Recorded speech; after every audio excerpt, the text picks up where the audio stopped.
Gratitude. It's something we hear a lot about all the time, in schools, in our faith communities, and increasingly in the research. But what exactly is gratitude?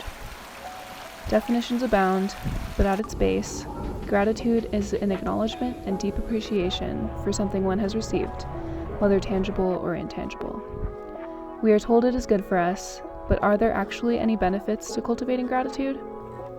The growing body of evidence suggests that a regular gratitude practice can benefit our minds and bodies in a multitude of ways.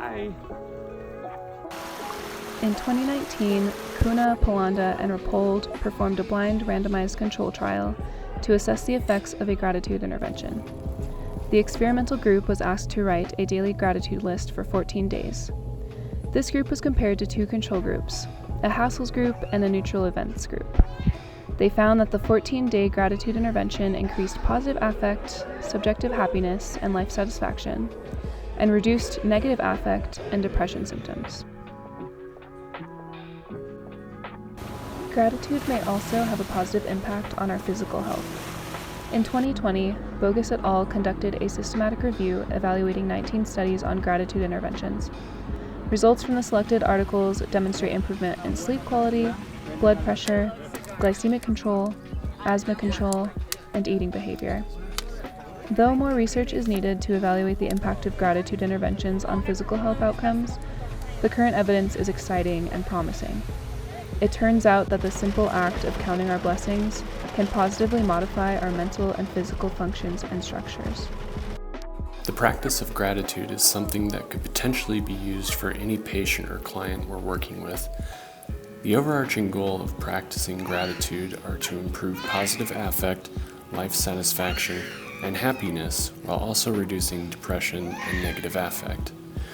We see this as an integral part of our practice as OTs, especially when working with clients who struggle with depression.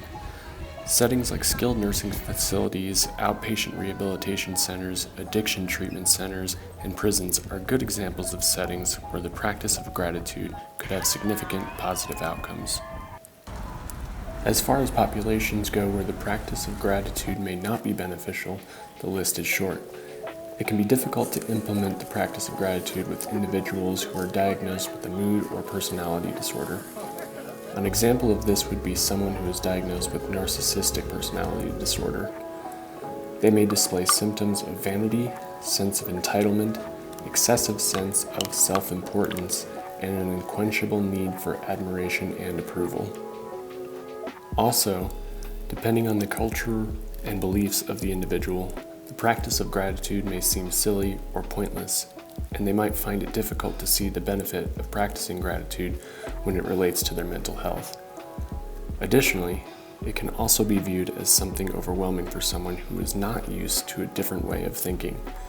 Luckily, gratitude is something that can easily be implemented, and there are ways to start small and eventually progress to something deeper and more meaningful.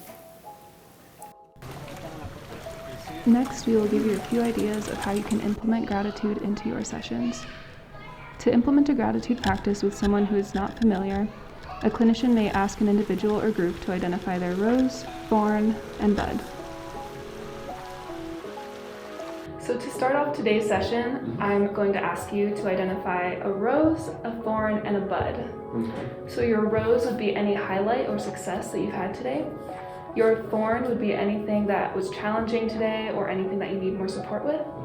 And a bud would be anything that you're looking forward to, any new ideas or anything that you're interested in learning about. Yeah. So my rose, I guess, would be, I woke up this morning, I had a really good breakfast, and then when I came to campus, I actually got another breakfast sandwich and refilled my coffee. So that would definitely be my rose. My thorn, this would definitely have to be, I just was notified somebody charged $900 to my Southwest credit card for computer software, so I got to deal with that. And my bud, I think would definitely be, I'm looking forward to fall break starting this Wednesday.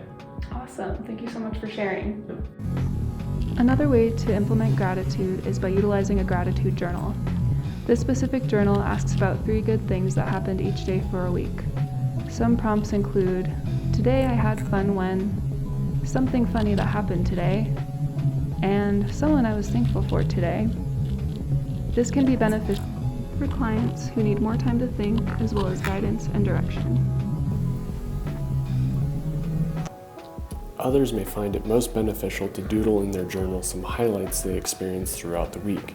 Doodling can prolong the time experiencing feelings of gratitude, which is an important aspect of this intervention, since as humans, we tend to have a negativity bias.